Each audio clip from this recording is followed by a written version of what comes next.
Hello बच्चों, चलिए प्रश्न को पढ़ते हैं और समझते हैं। सम्मिश्र संख्याओं के संयुग्मी ज्ञात कीजिए। और हमें संख्याएं दी है। पहले कोष्टक में दिया है 2 + 3 आयोटा और दूसरे कोष्टक में दिया है 1 - आयोटा। ठीक है बच्चों, प्रश्न को हल करने से पहले प्रश्न के लिए बच्चों हम मुख्य अवधारणा लिख लेते हैं। ठीक है बच्चों, जिसकी सहायता से हम इस प्रश्न को हल करेंगे।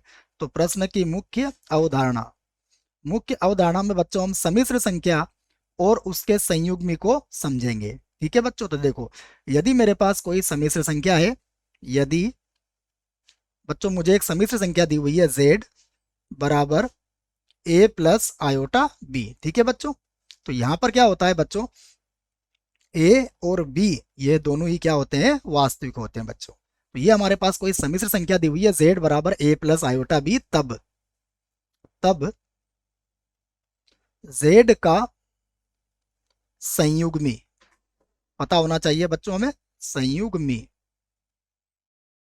तो z का जो संयुग्मी होता है बच्चों, उसे कहते हैं z का बार।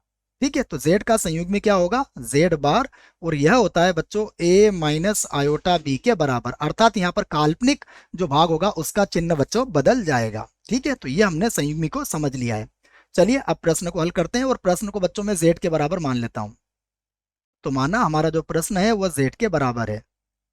तो ये होगा z बराबर 2 + 3 आयोटा और दूसरे कोष्टक में हमारे पास 1 - आयोटा। ठीक है, तो देखिए 2 से गुणा कर लीजिए इसको, तो ये होगा 2 माइनस का 2 आयोटा, उसके बाद होगा 3 आयोटा और माइनस का हो जाएगा 3 और आयोटा की घात हो जाएगा बच्चों 2। ठीक है, तो यहां देखिए z बराबर 2, ये 3 आयोटा में से 2 आयोटा घटेगा तो कितना बचेगा, केवल आयोटा।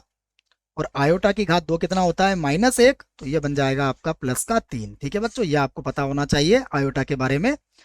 यहाँ पर हम लिख देते हैं कि देखो, हमें पता है कि जो आयोटा होता है वह होता है वर्गमूल -1 के बराबर। तो यदि हम इसके दोनों पक्षों का वर्ग करेंगे तो आयोटा की घात 2 किसके बराबर होगा, -1 के बराबर हो जाएगा बच्चों। यही मैंने यहाँ पर लिखा है। ठीक है, तो देखो अब z बराबर कितना हो जाएगा, 2 और 3 हो जाएगा 5 और प्लस का हो जाएगा आयोटा। ठीक है बच्चों, तो ये हमें z का मान आ गया है। अब हम लिख सकते हैं z का संयुग में, तो अतः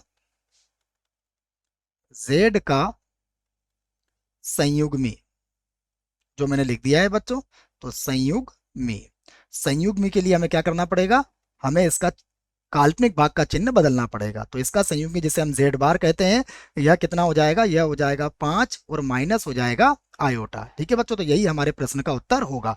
आशा करता हूं आपको इस प्रश्न का उत्तर समझ में आया होगा। धन्यवाद।